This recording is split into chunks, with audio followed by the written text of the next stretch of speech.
Welcome to Heartbreak Chronicles. Jace Gallows arrived home at 10:45 p.m., having left work at his office at Pine Hollow Construction, and he saw that the light was still on in the living room. That was unusual. Usually Rianne would be in bed by 9 p.m., especially during the last few months of her pregnancy. He gently opened the front door and stopped dead in his tracks when he heard a voice from upstairs. "You stupid brat." Rianne's voice was filled with a malice he'd never heard before. "How many times have I told you not to make noise when I'm tired?" A crisp slap followed, then a suppressed sob from 7-year-old Micah. Jace's blood went instantly cold. He crept up the stairs and stopped at the door to Micah's room. Through the crack in the door, he saw Rianne standing next to the bed, her face contorted with rage, while Micah was curled up on the bed, covering her cheek with her hand. "Mom, I just want some water." The boy's voice trembled. "Then you should drink it before you go to bed. It's too late now." Rian grabbed Micah's arm and shook him hard. "I don't want to hear another word from you, understand? Not a word." Jace pushed the door open. "What happened?" Rian immediately changed her face and forced a sweet smile. "Oh, hi, honey. Micah's just being a little naughty. I'm teaching him the bedtime rules." "Naughty?" Jace looked at his son's red, swollen cheeks. He looked scared. "Kids always overreact to discipline," Rian said easily, as if the violence that had just occurred had never happened. "You know how kids are." But Jace knew Micah wasn't that kind of kid. His son was quiet, submissive, and rarely needed discipline. Seeing him now, curled up on his bed with fear in his eyes, it was completely wrong. "Micah, are you okay?" Jace sat on the edge of the bed and tenderly examined the boy's face. "I'm fine, Daddy," Micah replied quickly, glancing at Rianne. "I'm just tired." But his voice was too careful, too rehearsed. It wasn't the way a 7-year-old should react. "Okay, we'll put you to bed." Jace kissed his son's forehead. "If you need anything, feel free to call me." Downstairs, Rianne had resumed her usual sweet demeanor. "I'm sorry you saw that. I know I'm a little harsh, but pregnancy wears me out. Sometimes I don't have enough patience." "Harsh?" Jace turned to face her. "You hit him." "I slapped him lightly." "It's discipline, Jace. My parents taught me the same thing." "Your parents weren't yelling at you in the middle of the night." A flash of anger flashed in Rianne's eyes, but it quickly faded. "We're all under stress, honey. With a new baby on the way, work is hectic. Maybe we all need more rest." She walked toward him and put her hand on his chest. "I'm sorry you saw that. I'll be more careful." Jace wanted to believe her. They'd been married for 8 years and had good times. But what he saw tonight wasn't the woman he knew. It was someone else. Someone cold and calculating. Over the next few days, Jace began to watch more closely. He noticed Micah tense around Rianne. The boy moved too carefully, spoke too quietly, as if trying not to be noticed. He starts leaving work early, not telling Rianne he'll be home early. What he heard shocked him. "Why can't you do anything right?" Rianne's voice came from the kitchen. "I'm sorry, Mom. I tried to help." "Help? You dropped your plate on the floor. Now I have to clean up your mess." Jace heard more slaps, then Micah crying. "Don't cry. Do you think tears make me feel bad? They don't. They just make me angrier." This time, Jace walked straight into the kitchen. There was a broken plate strewn across the floor. Micah stood by the sink with fresh red handprints on his face. "What happened again?" Jace asked. "Just a minor accident." Rianne's already cleaning up the debris. Micah slipped while washing dishes. "Doesn't look like an accident." Jace knelt to examine his son's face. "The marks look like handprints." "Jace, please don't make this more dramatic than it actually is." Rianne's voice became sharper. "I patted him lightly for being careless. Kids need to learn consequences. 7-year-olds don't need to be hit for accidents." "I didn't hit him. I disciplined him. There's a difference." But Jace saw the difference. In Micah's eyes, in the tension in his shoulders, in the way he tried to be invisible. The boy lived in fear. That night, while Rianne showered, Jace sat on the edge of Micah's bed. "I want to talk to you, son." Micah's eyes immediately filled with panic. "What did I do wrong?" "You didn't do anything wrong. I want to talk about Mom." The boy stiffened. "I can't talk about Mom." "Why can't you?" "Because she said I'd get in big trouble if I told lies about her." Jace's heart sank. "What kind of lies?" Micah shook his head. "I can't say it. I promise." "Micah, look at me." Jace turned the boy's face tenderly. "If someone hurts you, telling me isn't a lie. It's asking for help." Tears began to form in Micah's eyes. "But she said no one would believe me. She said good moms don't hurt their kids, So if I say she hurt me, people will know I'm lying. Jace felt anger burning in his chest. Did she hurt you? Micah hesitated for a long moment. Then, almost inaudibly, he nodded. How did she hurt you? She hit me. Not just light slaps. Really hard. When you weren't home. Micah's voice cracked. She said if I misbehaved, she'd make me leave with you. But I don't want to leave. I wanted to be good. Jace pulled his son into a hug and felt the shiver run through the little body. You're the good boy. You're the best boy. No one should ever hurt you. Really, really, I promise. That night, Jace lay in bed and watched Rian sleep. In the darkness, she looked calm and harmless. But he knew now it was a mask. By day, she was the perfect wife and mother. But when she thinks no one is watching, she's a monster. He had to gather evidence. He had to prove what was happening. But he also knows what he's up against. Rian's uncle, Tom Gallows, is a county deputy sheriff. Her cousin works for the DA's office. She's protected and connected. If he's going to expose her, he has to do it perfectly. A chance for justice to be served. Over the next few weeks, Jace began systematically documenting the abuse. He installed hidden cameras in the house, devices so small they went unnoticed. He began recording dates, times, and detailed descriptions of injuries. The recordings were devastating. Stop crying, you little brat. Rian's voice was filled with malice. Do you think your tears will make me care? They won't. They just make me want to hit you more. The sound of a wooden spoon striking flesh. Micah's suppressed scream. Do you know why your father spends so much time at work? Because he's tired of having you in the house. He wants me to get rid of you. More blows. More psychological torture. If you tell him these things, I'll say you're lying. I'll say there's something wrong with you. They'll send you where the bad boys go. Each recording makes Jace angrier. But he controls himself. He needed more. He needed incontrovertible proof. The breakthrough came one Tuesday night when Jace pretended to visit his brother Calder. Instead, he stopped at the corner of the street and waited. At 8:30 p.m., a black pickup pulled into his driveway. Jace recognized the driver. Cullen Pryor, construction worker, bar regular, a man known for solving problems with his fists. Jace watched as Pryor made his way to the front door. The door opens before he can knock. Rian appeared, wearing clothes he'd never seen before. Tight-fitting, revealing, not something a pregnant wife would wear. They didn't speak. Pryor enters the house directly, and the door closes behind him. Jace sat there for 2 hours, staring out the dark windows. When Pryor finally left, it was almost 11 p.m. He waited another 30 minutes, then drove home. Rian was on the couch, in her usual pajamas, watching TV. You're home early, she said, not looking up. Calder's tired. Jace studied her face. What did you do? Watching TV. The baby kept kicking so I couldn't sleep. Her hair was a bit disheveled. Her lips were redder than usual. On her neck, Jace could see a faint red mark. Interesting show. Just some stupid movie. She yawned. I think I can sleep now. She kissed his cheek, but there was a scent on her skin that didn't belong to her. Male. Rough. That night, Jace studied the evidence he'd gathered. The pattern was clear. Abuse. Infidelity. Lies. But there was something else. Something deeper, darker. He starts digging into Rian's past. She had never spoken at length about her first marriage. Her first husband had died in an accident just 1 month after the divorce papers were filed. Car accident. Brakes failed. The insurance company paid the full amount of the claim. Jace's blood ran cold. He remembered Rian's obsession with money, interest in insurance policies, her preoccupation with his life insurance beneficiary status. He began to fear his wife. The next week, Jace went to see a lawyer. Not anyone in town. He drove to Grand Junction and found a female attorney who specialized in family law. I need to file for emergency custody, he told Catherine Walsh. I have evidence that my wife is abusing my son. Walsh listened to the recordings, looked at the photos, and read his detailed notes. Her expression became grimmer with each revelation. This was systematic abuse. She said, we need to take immediate action. There are other things. Jace hesitated. I think she's cheating on me. She's probably been cheating for years. Walsh nodded. Adultery can affect custody arrangements. Do you have proof? Jace shows her the photos he took. Prior entering the house. Blurry image of them embracing. Timestamps showing the frequency of the meetings.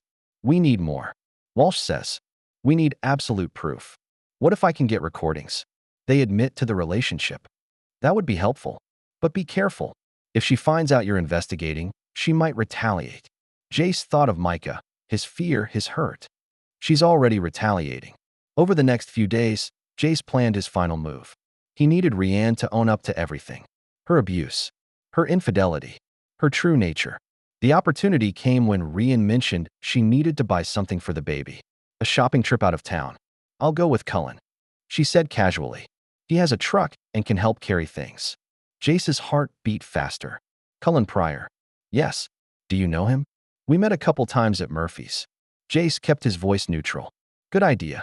These things are heavy. But that night, when Rianne thinks he's sleeping, Jace hears her calling from downstairs. Tomorrow, when he's at work. Her voice was low and urgent. We could go to that place. He'll never know. A pause. No. He suspects nothing. He's too trusting. Too stupid. More pauses. If he finds out anything, we'll deal with it. Just like we discussed before. Jace's blood ran cold. What was she planning? The next day, Jace told his boss he felt sick and needed to go home. Instead, he drove to the electronics store in Grant Junction and purchased professional-grade surveillance equipment.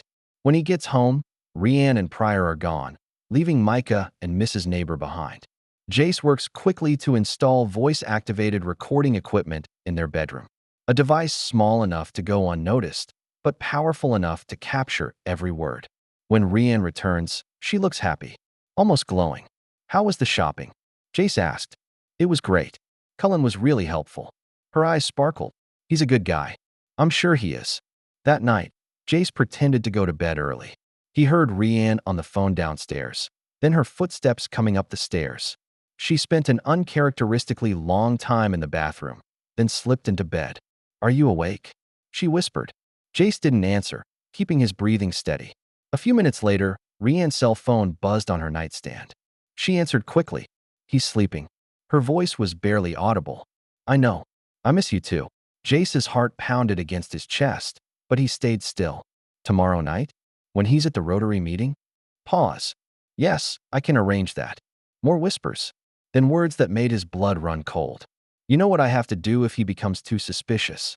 I've done it once before. I can do it again. The call ended. Rianne put her cell phone back on the nightstand and fell fast asleep.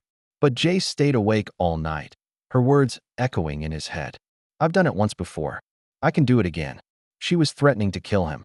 The next day, Jace went straight to Walsh's office. I need to file for emergency custody immediately, he said. I think my life is in danger. Walsh listened to his report, and her face turned pale. We're filing the paperwork today. But Jace, if she really is as dangerous as you think she is, you need to consider your own safety. I'm not leaving Micah with her. Then we need to keep him safe. I know someone who can help.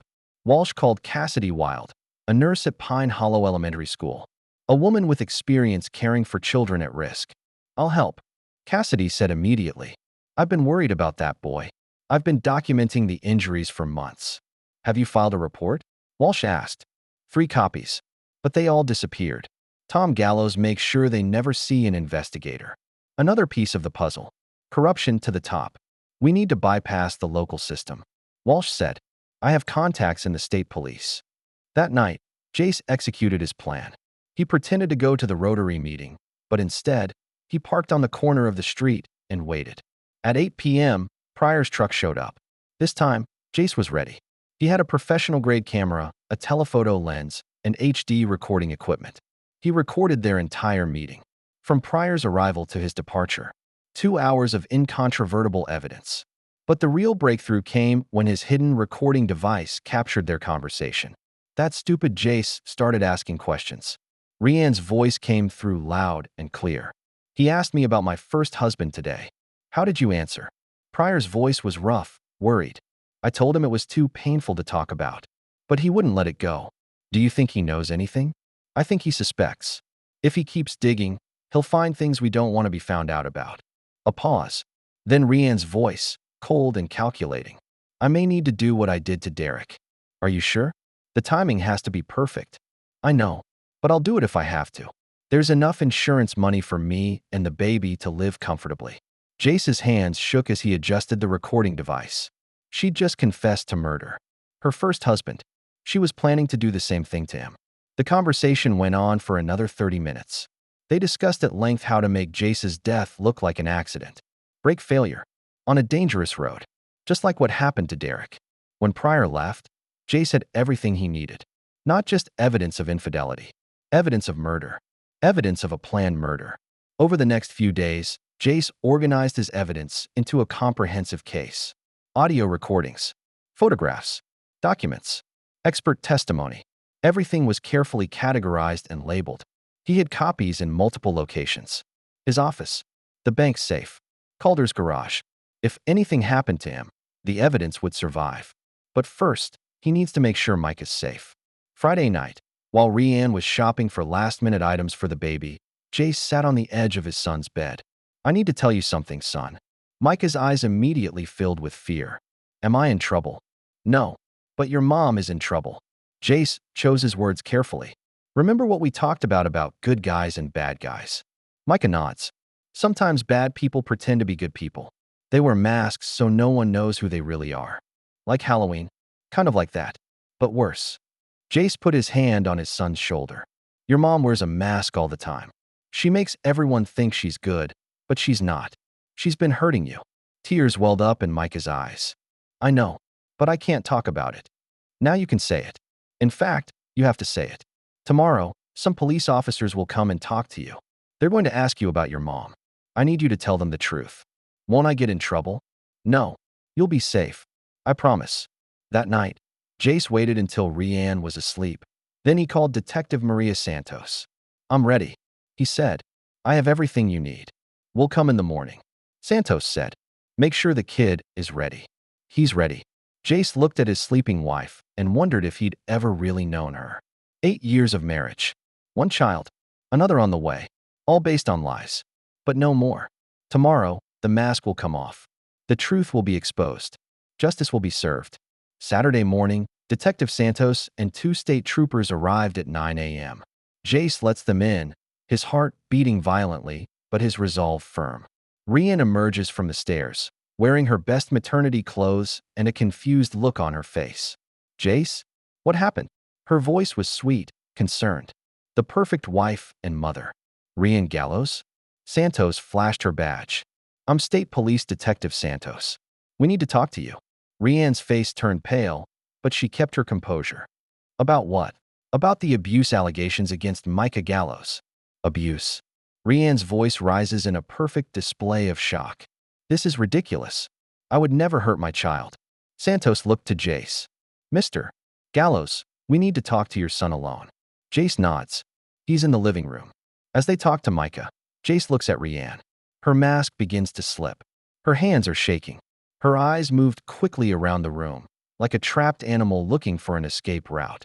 "What did you do?" She whispered to him. "I protected my son. You don't know what you're doing. You don't understand who I am. What I am capable of." "I do know." Jace's voice was cold. "I know who you are, Rianne. I know what you did to Derek. I know what you plan to do to me."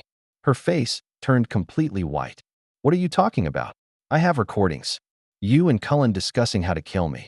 Just like you killed Derek." Panic finally broke through her composure. "You're lying. You don't have any proof."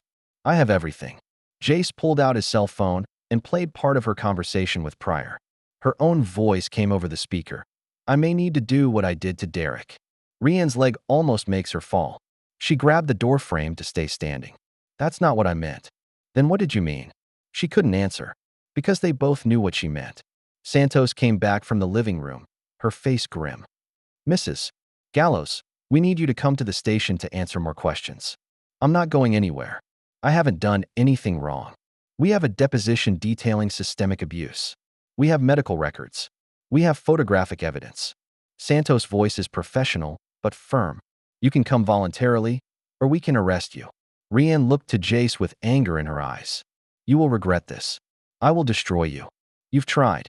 They took Rianne for questioning. Jace and Micah were left at home under the supervision of a social worker. "Is she coming back?" Micah asked. "No." Jace's voice was firm. "She won't hurt you again." In the afternoon, Santos called. "We need more evidence on the murder charge. The recordings are a good start, but we need more." "I have more." Jace said. "I've been investigating Derek's death. I found out some interesting things."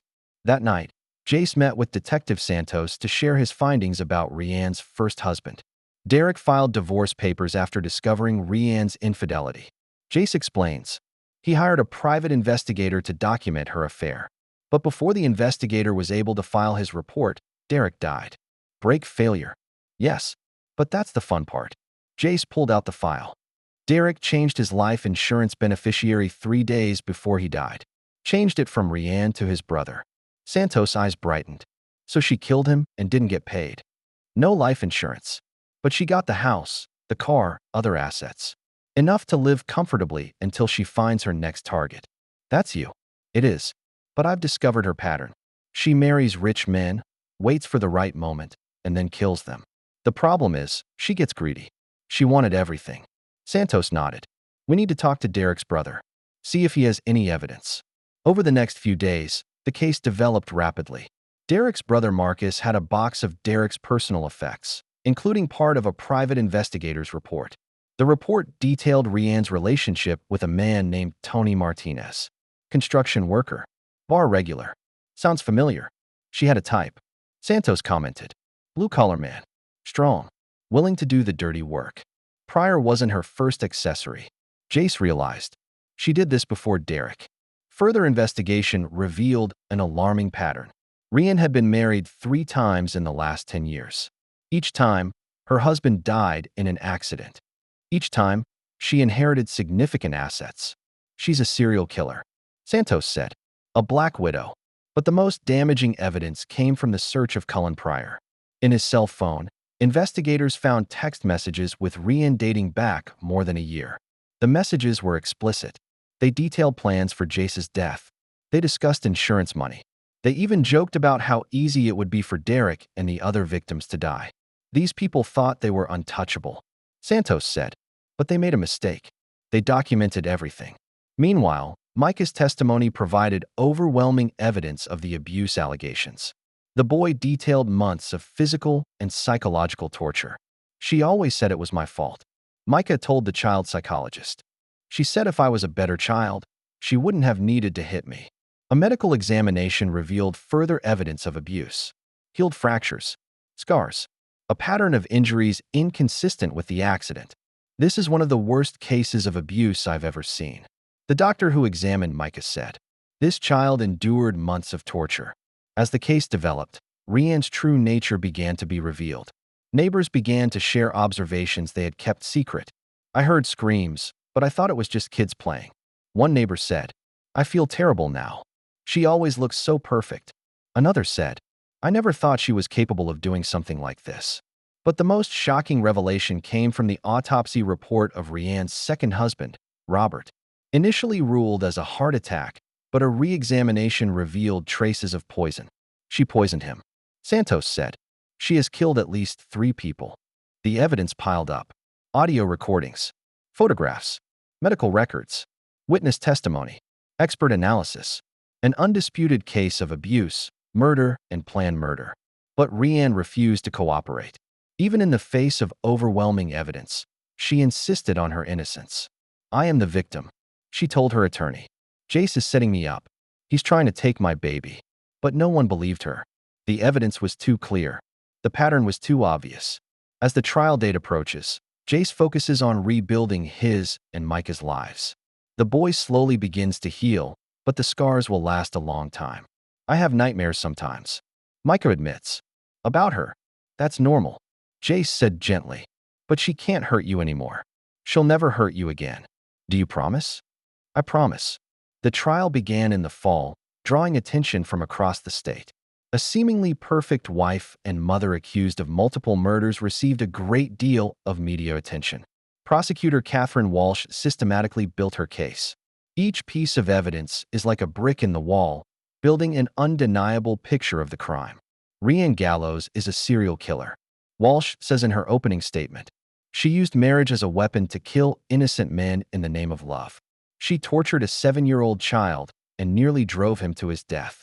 The defense attempted to portray Rianne as a victim overwhelmed by circumstances, postpartum depression, domestic violence, economic stress. But the evidence was overwhelming. Recordings played in her own words detailing her crimes. Photographs showed the injuries she inflicted on Micah. Expert testimony explained her pattern of killing. Jace's testimony was the most powerful moment in court. He described in detail the process of discovering his wife's true nature. "I thought I was married to a kind, caring woman," he said, "but I realized I was married to a monster." "When did you realize your life was in danger?" Walsh asked. "When I heard she planned to kill me. Just like she killed Derek. Just like she killed Robert." The jury listened with fear and disgust. Every detail made the case more shocking. Micah's testimony was given via closed-circuit television to protect him from further trauma. His words were simple but devastating. "She was always very angry with me," he said. "She said I was bad. She said if I was better, she wouldn't need to hit me." "Were you afraid of her?" "Yes, always." "Are you afraid of her now?" "No. Dad says she can't hurt me anymore." There were no dry eyes in the courtroom. Even seasoned law enforcement officials were moved by the boy's testimony. The defense's cross-examinations were desperate. They tried to question the evidence, challenge the motive, find reasonable doubt. But nothing stuck. "Ladies and gentlemen of the jury," Walsh said in her closing argument, "the evidence is clear. Rhian Gallows was a cold-blooded killer who used marriage as a cover to kill innocent men. She tortured a helpless child and nearly ruined his life. She does not deserve your pity. She doesn't deserve your sympathy. The only thing she deserves is justice." The jury deliberated for less than 2 hours. When they returned, the foreman stood and read the verdict. "On the charge of the first-degree murder of Derek Morrison, we find the defendant guilty. On the charge of first-degree murder of Robert Chun, we find the defendant guilty. On the charge of attempted first-degree murder of Jace Gallows, we find the defendant guilty. On the charge of child abuse, we find the defendant guilty." The list continues through all 27 charges. Guilty on every charge. When the final verdict was read, Rhian finally lost control. She began screaming, cursing Jace, cursing the jury, cursing anyone who listened. "You've all been fooled," she screamed. "I never did anything. It's all a lie." But her words fell on deaf ears. Justice had been served. A week later, the judge sentenced Rhian to 3 life sentences without parole. As she was taken away, she turned to Jace for a final threat. "This won't end. I'll find a way to make you pay." But her threats are hollow. She will spend the rest of her life in prison, unable to hurt anyone. Outside the courtroom, Jace hugged Micah and for the first time felt true peace. "Is it really over?" the boy asked. "It's really over," Jace said. "We're safe." 6 months later, Jace and Micah stood on the porch of their new home, watching the sunset. They had moved to a new town, a new beginning. "Dad," Micah looked up at him. "Yes. I'm glad you protected me. I'll always protect you." Jace put his arm on his son's shoulder. "That's my job. I love you, Dad. I love you too, son." They stood there and watched the sky turn from orange to pink and then to purple. A father and son, finally safe, finally free. Justice had been served. The truth had been exposed. A monster had been stopped. Rhian's other victims, Derek, Robert, and others, have finally gotten the justice they deserve. The victims of her abuse and murder can rest in peace. In prison, Rhian slowly realizes that her game is over. No more masks to hide behind. No more lies to tell. No more victims to manipulate. She will spend the rest of her life in a small cell facing the reality of her crimes. The lives she destroyed. The men she killed. The children she tortured. But most of all, she failed. She didn't get Jace's insurance money. She didn't get away with her crimes. She didn't destroy another family. Her last goal became her destroyer. She underestimated the power of a father to protect his children. She underestimated the power of the truth.